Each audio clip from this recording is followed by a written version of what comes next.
Welcome in our channel Education Point. This is Babita Shah. Today we are here with the topic Generation of Computers. Yes, generation of computers are not according to the year wise, but it is according to the technology. जहाँ तक हमने अलग अलग book से जो है पढ़ा देखा है कि जो जनरेशन ऑफ कंप्यूटर्स है अलग अलग ईयर्स के अकॉर्डिंग जो है अलग अलग बुक में प्रिंट है, लेकिन हम जो जनरेशन के बारे में पढ़ते हैं वो टेक्नोलॉजी के अकॉर्डिंग हमने उसे अलग अलग जनरेशन के हिसाब से क्लासिफाई किया है।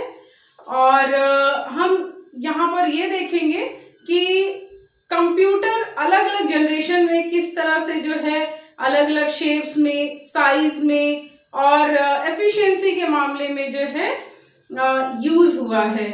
आपको पता ही होगा कि हमारे दादाजी के ज़माने में कंप्यूटर कितने बड़े बड़े साइज के होते थे और उसके बाद जो है उसी हिसाब से टीवी जो है हमारे बड़े बड़े हुआ करते थे। उसके बाद रेडियोज आने लगे, वो हमारे पापा के ज़माने में जो है रेडियोज एंटीनास के हेल्प से जो है चलते थे, जो भी सिग्नल्स थे एंटीनास कैच करते थे। उसके बाद हम अपने टाइम में जो है लैपटॉप देखते हैं, मोबाइल देखते हैं and now the time is smart watches, जो आजकल हम वहाँ पर देखते हैं कि उसमें सिम सपोर्ट भी है, हम उसमें जो है म्यूजिक भी सुन सकते हैं, बहुत सारी चीज़ें कर सकते हैं। इवन अब तो ग्लासेस भी आने वाली हैं। ये सारी टर्मिनोलॉजी जो है कंप्यूटर्स की जनरेशन बाय जनरेशन जो है चेंज होती आ रही है। और इस तरह से जो है हम देखेंगे कि पहले जो बड़े बड़े टीवी या कंप्यूटर्स यूज हुआ करते थे उसमें बड़े बड़े जो है सर्किट्स का यूज होता था और उस सर्किट्स की वजह से हीटिंग एलिमेंट्स बहुत ज़्यादा होता था, बहुत ज़्यादा पावर कंजम्पशन होता था और उसके बाद जो है उसकी एफिशिएंसी भी कम होती थी। धीरे धीरे ईयर बाय ईयर क्या हुआ कि जो सर्किटरी जो है वो साइज में रिड्यूस होती गई, जिससे हीट लॉस भी कम होता गया, पावर कंजम्पशन भी कम हुआ और उसके बाद धीरे धीरे जो है उसकी एफिशिएंसी भी इम्प्रूव होती गई। साइज भी हमारे अकॉर्डिंग जो इतना आसानी से पोर्टेबल हुआ कि हम जो है आसानी से उसे बहुत ही बजट में और कम दामों में जो है खरीद सकते हैं। तो इस तरह से जो है हमने देखते हैं कि कंप्यूटर का जो जनरेशन है उसमें स्टार्टिंग से लेकर अब तक कितने वेरिएशंस आए और हमने जो है ये भी पढ़ेंगे कि उसको जो है हमने किस तरह से अलग अलग जो है शेप साइज में देखा, चेंजेस कैसे हुए, लैंग्वेजेस में भी चेंजेस हुए और कौन कौन सा हार्डवेयर या फिर जो है स्विचिंग डिवाइस यूज हुआ। जब भी हमने लास्ट टाइम भी पढ़ा था कि कंप्यूटर एक स्विचिंग टेक्नोलॉजी पर बेस्ड है। स्विचिंग मीन्स ऑन ऑफ, यानी 1-0। जब भी हम कंप्यूटर ऑन करेंगे तो 1, ऑफ करेंगे तो 0। इस तरह से स्विचिंग टेक्निक्स पे जो है कंप्यूटर वर्क करता है और जहाँ पर इसी तरह से डेवलपमेंट के बेस पे कंप्यूटर बनते ही चला गया और आज के टाइम में तो अभी रोबोटिक्स का टाइम है, जहाँ पर बड़े बड़े रोबोट्स बन रहे हैं। ह्यूमन बींग्स की तरह जो है रोबोट काम कर रहे हैं, उनकी जो वर्क करने की जो टेक्नोलॉजी है, जो एफिशिएंसी है वो काफ़ी फास्ट हो चुकी है। तो आइए स्टार्ट करते हैं हम कंप्यूटर की जनरेशन के लिए।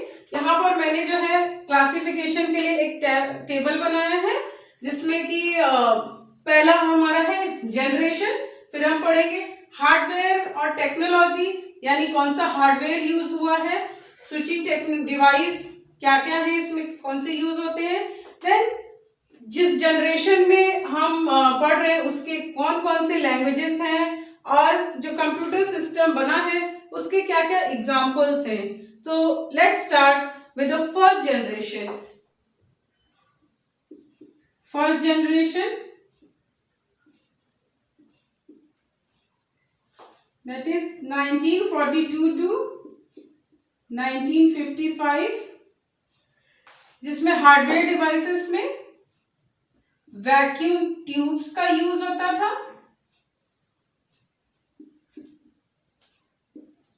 जिसको वॉल्व्स भी कहते हैं।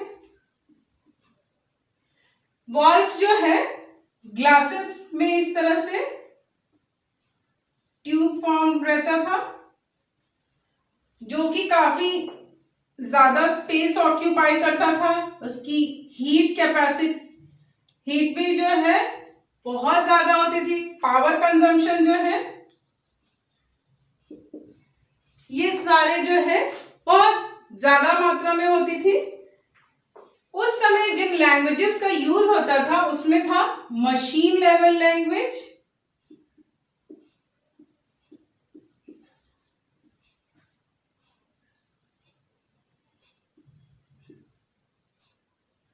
जो कि 0 और 1 के फॉर्म में, जिसे हम बाइनरी लैंग्वेज भी कहते हैं। और इसके एग्जांपल्स हैं ENIAC, EDVAC, EDSAC,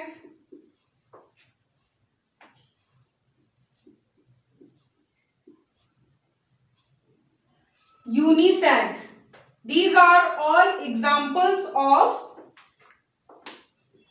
first generation computer, जिसका फुल फॉर्म मैं बता देती हूँ। ENIAC का फुल फॉर्म है electronic numerical integrator and computer. Yes. Next है EDVAC. EDVAC stands for Electronic Discrete Variable Automatic Computer. Okay. Then EDSAC, it stands for Electronic Delay Storage Automatic Calculator. Okay. And then UNISAC first, that is Universal Automatic Computer. Get it?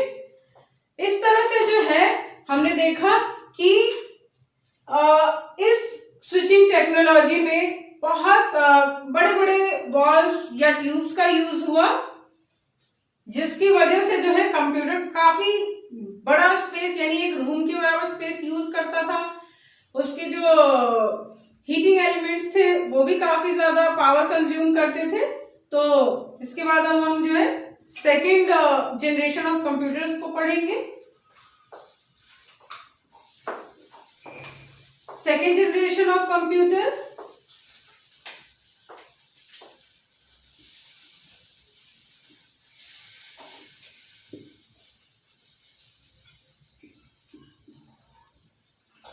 that is 1955 to 1964। और इसमें जो hardware devices का use होता था वो था transistors.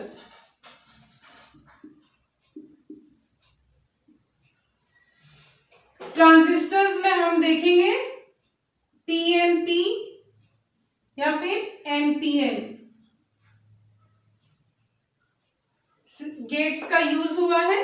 Transistors कुछ इस तरह से रहते थे, 3 लेग्स वाले, जहां पर जो है हम सिलिकॉन और जर्मेनियम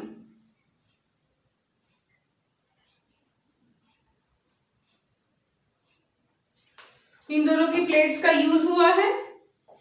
यहाँ पर हम देखते थे कि ट्रांजिस्टर्स जो है वो बड़े बड़े ट्यूब्स को वहां पर रिप्लेस करके यहाँ पर एक ऐसा सिलिकॉन और जर्मेनियम की प्लेट्स को रखा गया, जिसमें कि पीएनपी और एनपीएन जैसे गेट्स का यूज करके जो है ऐसे ट्रांजिस्टर्स इस प्लेट पर इनपुट किए गए, जिससे कि उसके साइज को थोड़ा सा रिड्यूस किया जा सके, हीट लॉस को जो है कम किया जा सके, और उसके पावर कंजम्पशन को भी ऑटोमेटिक कम हो सकता है।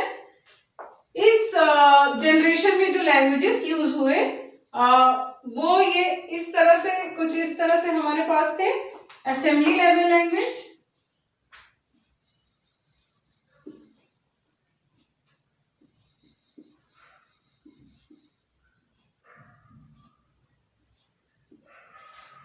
इसके अंदर हमारे पास आते हैं 14 कोबोल,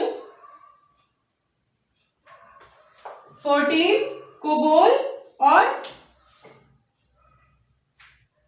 एल्गोल।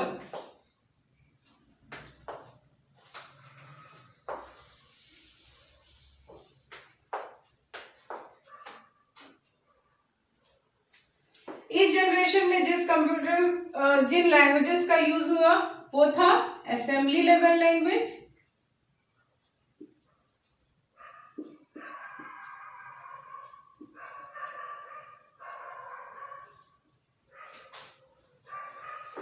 जिसमें कि 14 COBOL, ALGOL,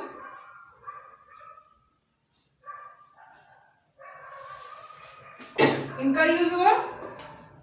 assembly level language जो मशीन कोड को कन्वर्ट करके फिर जो है बाइनरी फॉर्म में लेकर आता था, जिसमें से 14 था, इसको हम कहते हैं फॉर्मूला ट्रांसलेशन कोबोल, ठीक है।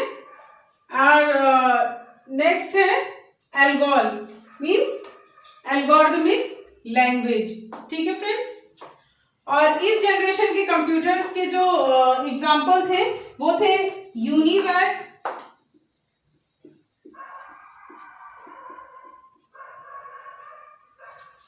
UNIVAC 1004,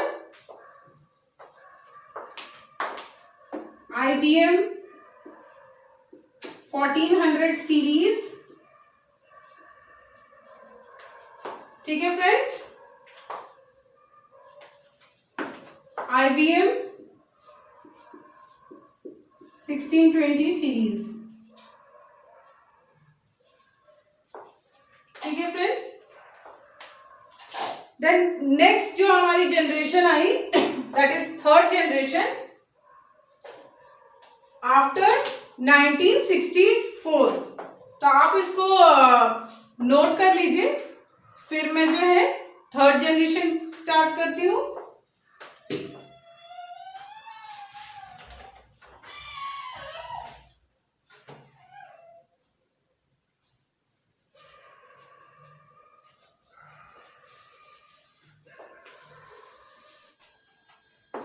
So let's start with the third generation.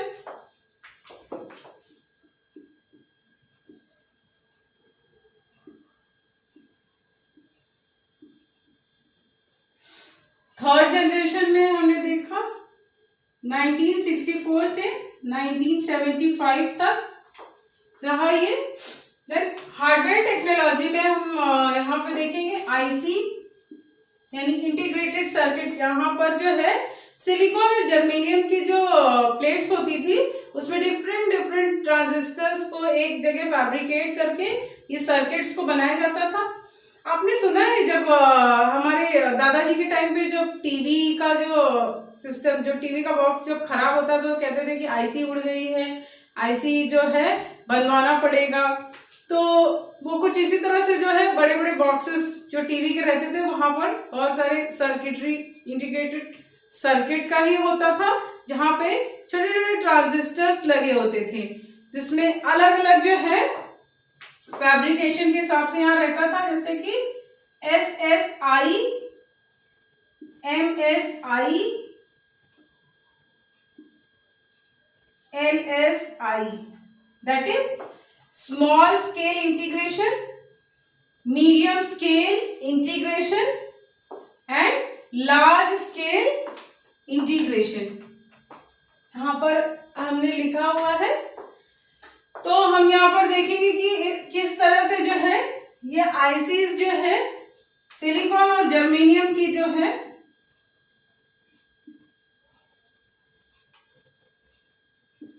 Plates पर ट्रांजिस्टर्स को किस तरह से फैब्रिकेट किया जाता था। और उस टेक्नोलॉजी में जो है स्मॉल स्केल इंटीग्रेशन में कुछ 100 ट्रांजिस्टर्स को कनेक्ट किया जाता था, मीडियम स्केल इंटीग्रेशन में 1000 और लार्ज स्केल इंटीग्रेशन में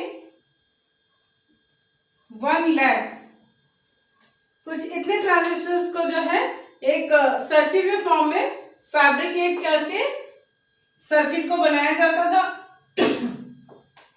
इसकी जो लैंग्वेजेस थी वो C++,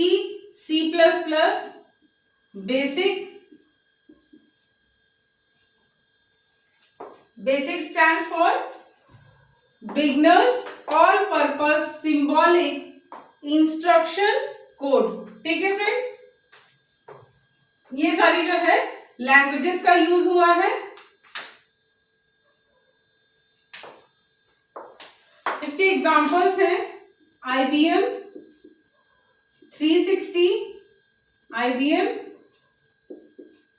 370। ठीक है फ्रेंड्स, तो यहां तक हमने पढ़ लिया कि फर्स्ट जनरेशन कंप्यूटर्स जहां पर वैक्यूम ट्यूब्स या वॉल्व्स का यूज हुआ जो कि बहुत बड़े बड़े साइज में रहते थे। देन सेकेंडली हमने ट्रांजिस्टर्स जो सेकेंड जनरेशन ऑफ कंप्यूटर्स में यूज किया गया, जो कि उसके साइज को थोड़ा सा रिड्यूस हुआ। सॉरी।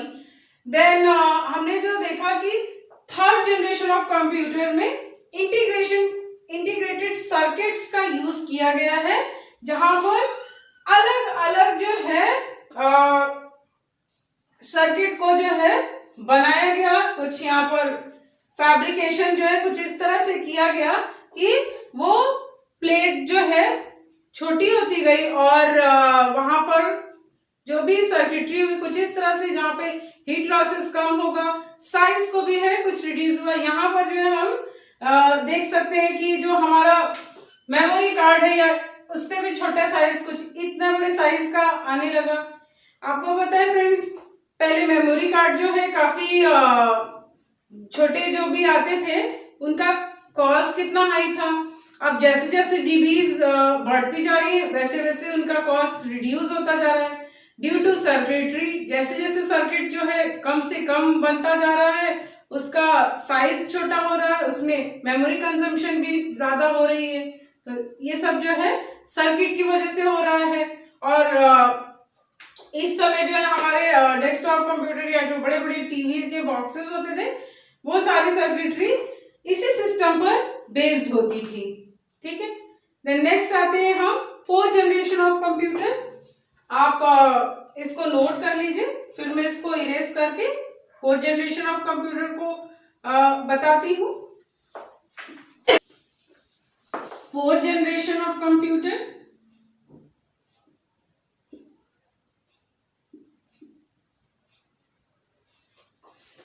फोर्थ जनरेशन का जो है 1975 टू 1988।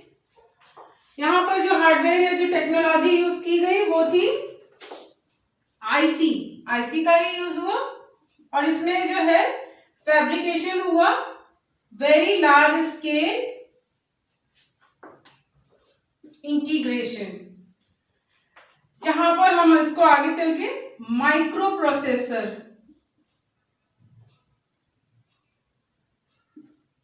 जहां पे कुछ 1 लाख से भी ज्यादा जो ट्रांजिस्टर्स की जो सर्किटरी हुई उसमें वेरी लार्ज स्केल इंटीग्रेशन के जो सर्किट बनाए गए, जिसे हम माइक्रो प्रोसेसर भी कहते हैं, जो कि बहुत ही सुपर फास्ट वर्किंग होने लगी, इसकी स्पीड बढ़ी, उसकी कैपेसिटी जो है काफी इंक्रीज हो गई।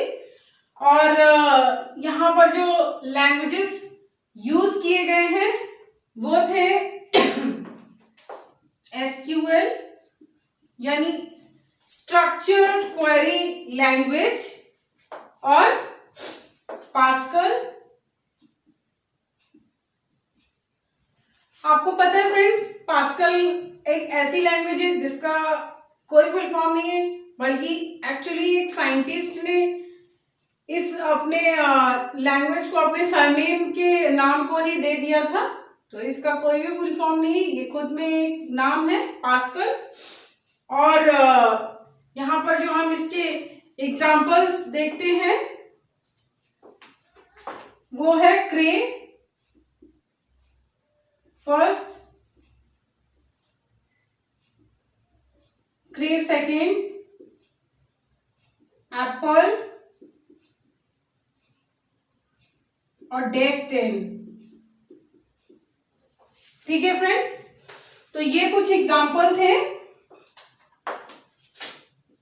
थर्ड फोर्थ जनरेशन कंप्यूटर, जहां पर हम देखते हैं कि माइक्रो प्रोसेसर्स आ गए थे और यहाँ पर जो कंप्यूटर की वर्किंग कैपेसिटी थी बहुत ज्यादा स्पीड अप हुई, सर्किटरी स्मॉल हुआ, साइज भी कुछ कम हुआ और कुछ इस तरह से जो यहाँ पर हमें कंप्यूटर देखने को मिले। ठीक है, इसे भी नोट डाउन कर लीजिए।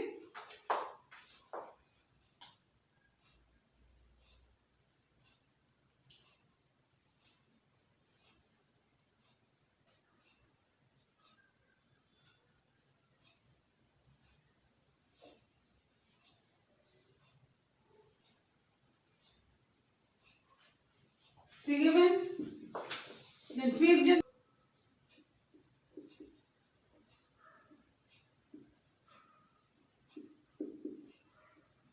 जो कि 1989 से टिल नाउ तक है। इसके जो हार्डवेयर डिवाइसेस थे वो भी आईसी थे, जिसमें से अल्ट्रा लार्ज स्केल इंटीग्रेशन, जो कि यहाँ दिए हुए ultra large scale integration switching devices में यूज किए गए। इसके लैंग्वेजेस है विजुअल बेसिक,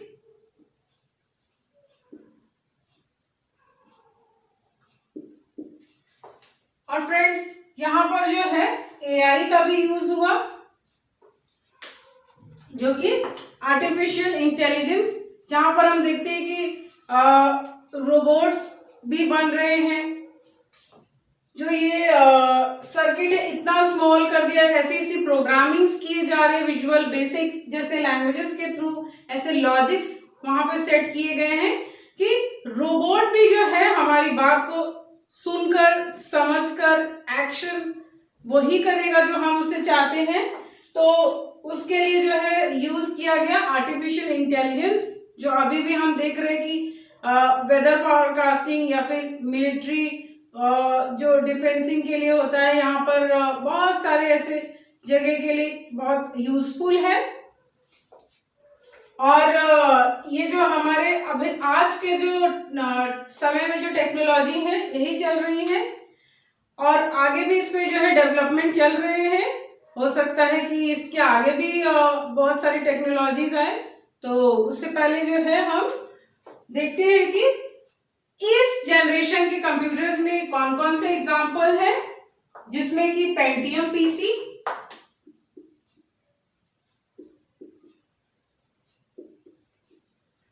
जो कि विनोद धाम ने बनाया था, और उसके बाद जो है देखेंगे हम अनुराग,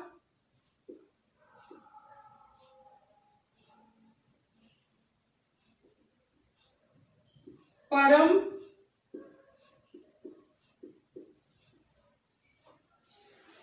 अनुराग और परेंट 8000,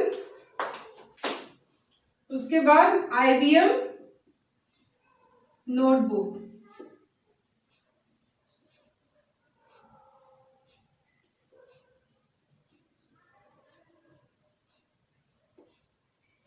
तो ये कुछ जो है फिफ्थ जनरेशन कंप्यूटर्स थे। तो इस तरह से अब तक जो है क्लासिफिकेशन में जनरेशन की जो क्लासिफिकेशन है उसमें 5 जनरेशन तक जो है हमने क्लासिफाई किया है। और ये क्लासिफिकेशन जो है टेक्नोलॉजी के अकॉर्डिंग है, ईयर के बेसिस पर नहीं है। तो हम इसको फिर से एक बार रिवाइज या रिकॉल कर लेते हैं। फर्स्ट जनरेशन कंप्यूटर में हमने पढ़ा कि वैक्यूम ट्यूब्स या वॉल्व्स का यूज होता है, जो कि बहुत बड़ा होता है। उसकी कैपेसिटी जो है बहुत ज्यादा होती है, जहाँ पे हीट लॉसेस भी ज्यादा होते हैं, एफिशिएंसी भी कम होती है। उसके बाद सेकेंड जनरेशन में हमने पढ़ा कि ट्रांजिस्टर्स का यूज होता है। ट्रांजिस्टर 3 लेग होते हैं और जिसमें जो है थोड़ा सा साइज में रिड्यूस हुआ, बहुत ज्यादा चेंजेस नहीं है।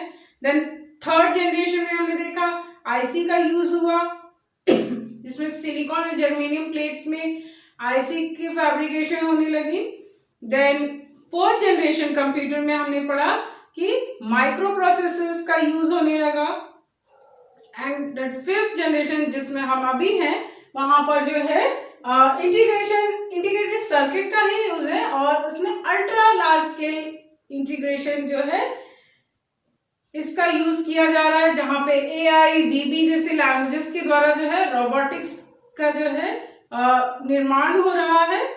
तो इस तरह से हमने जो है जनरेशन ऑफ कंप्यूटर को रिकॉल किया। जैसे कि फ्रेंड्स आप जानते हैं कि कंपटीशन में इससे रिलेटेड बहुत सारे क्वेश्चंस आ सकते हैं कि जैसे कि फर्स्ट जनरेशन में कौन सी टेक्नोलॉजी या कौन सी स्विचिंग डिवाइस की यूज किया गया, जैसे कि वैक्यूम ट्यूब्स। देन जो फिफ्थ जनरेशन कंप्यूटर है पेंटियम 5 वो किसने बनाया, विनोद धाम। देन ये भी पूछा जा सकता है कि जो फोर्थ जनरेशन कंप्यूटर है उसका टेक्नोलॉजी क्या है, वहां पर जो है माइक्रो प्रोसेसर्स का यूज किया गया। तो कुछ इस तरह से जो है डिफरेंट क्वेश्चंस आपको जो है यहाँ पर पूछे जा सकते हैं। तो ये हमारे क्लासिफिकेशन का व्यू आपने नोट किया होगा, टैबुलर फॉर्मेट बनाया ही होगा। तो आप इसको जो है 2 से 4 बार रिकॉल करेंगे, रिवाइज करेंगे तो आपको बहुत आसानी से याद हो जाएगा और इन सारे क्वेश्चंस का आंसर आप आसानी से दे सकते हैं। आज के लिए बस इतना ही।